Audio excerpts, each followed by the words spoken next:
Big boss Malayalam season 7 റിവ്യൂയിലേക്ക് സ്വാഗതം.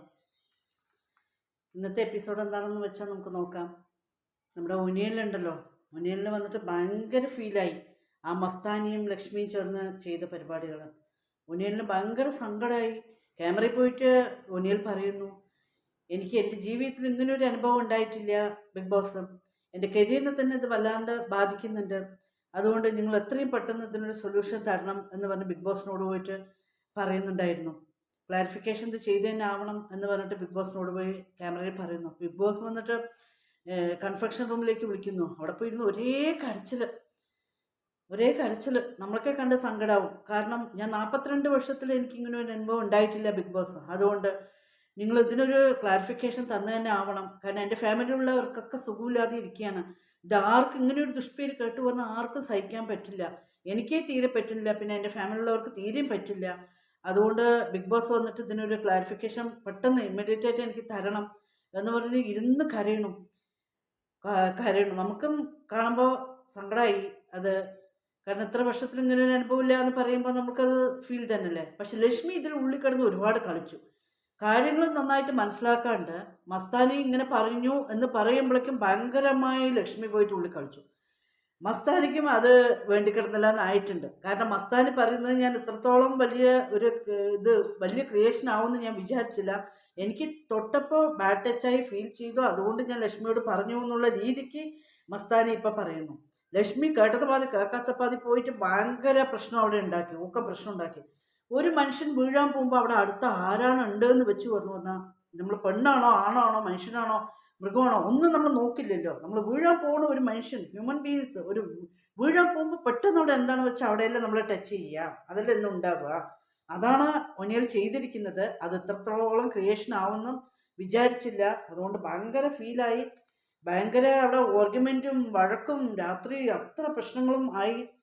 അതുകൊണ്ട് പറയുന്നുണ്ട് ബിഗ് ബോസിനോട് എത്രയും പെട്ടെന്ന് എനിക്കിത് ക്ലാരിഫിക്കേഷൻ തന്നു തന്നെ ആവണം എന്ന് പറഞ്ഞിട്ട് ഒനിയൽ കരച്ചിലും വിഷമമൊക്കെ ആയി. ബിഗ് ബോസ് പറഞ്ഞു, ശരി, ഞാൻ ഇതിനൊരു തീരുമാനം ഞാൻ എടുത്തോളാം, ഒനിയൽ കരയണ്ട, ഇനിയുള്ള ഗെയിമുകൾ നിങ്ങൾ നന്നായി കളിക്കൂ എന്ന് പറഞ്ഞിട്ട് ഒനിയലിനെ വിട്ടാക്കി. ഇതായിരുന്നു ഭയങ്കരമായിട്ട് പോയിക്കൊണ്ടിരുന്നത്. പിന്നെ ക്യാപ്റ്റൻസി മത്സരാർത്ഥികളെയൊക്കെ തിരഞ്ഞെടുത്തു. അതിൽ ജിഷിൻ, റെന, ഒനിയൽ ഇവരാണ് ക്യാപ്റ്റൻസി ആയിട്ട് തിരഞ്ഞെടുത്തിരിക്കുന്നത്. പിന്നെ വന്നിട്ട് ഒരു 3 മിനിറ്റിൻ്റെ ഉള്ളിൽ സാധനങ്ങൾ പോയി എടുത്തിട്ട് വരണം. പണിപ്പുര വീട്ടിൽ പോയിട്ട് 3 മിനിറ്റിൻ്റെ ഉള്ളിൽ. അന്നൊക്കെ സെക്കൻഡല്ലേ കൊടുത്തത്, ഇതൊക്കെ നല്ല സമയമുണ്ടല്ലോ. ഇവർ പോയി കുറേ സാധനങ്ങളൊക്കെ എടുത്തിട്ട് വന്നു. അവിടെ വന്ന് നെവിൻ ഉണ്ടല്ലോ, നെവിൻ ആ ടൈമായി വരൂ പറഞ്ഞാൽ നെവിൻ വരുന്നില്ല. നെവിൻ പിന്നെ എല്ലാ കാര്യത്തിനും വന്നിട്ട് ക്യാമറ ഫോക്കസിങ് കുറച്ച് ജാസ്തിയാണല്ലോ നെവിന്. അപ്പോൾ അവിടെ അവരുള്ള പിടിച്ച് വലിച്ച് കൊണ്ടുവരുന്നു. നെവിൻ ആ ടൈമിങ്ങിൻ്റെ ഉള്ളിൽ പിന്നെ ലാസ്റ്റ് വരികയും ചെയ്തു. ടൈം ഉണ്ടല്ലോ, ഒന്ന് അറിയുന്നുണ്ടല്ലോ, നോക്കിയിട്ടാണല്ലോ ചെയ്യുന്നത്. പിന്നെ അവർ നെവിനെ പിടിച്ചിട്ട് പുറത്തേക്ക് കൊണ്ടുവന്നു ആ ടൈമിങ്ങിൻ്റെ ഉള്ളിൽ. പിന്നെ ബർജർ പെയിൻറ്റിൻ്റെ അഡ്വർടൈസ്മെൻറ്റ് അവിടെ ഉണ്ടായിരുന്നു. പിന്നെ ജയിൽ നോമിനേഷൻ ഉണ്ടായിരുന്നു. അവിടെ ജയിൽ നോമിനേഷൻ ആരാ അറിയാം പോയത്? ലക്ഷ്മിയും ജിസയിലാണ് പോയത്. ജിസയിലിന് ഭയങ്കര സങ്കടമായി.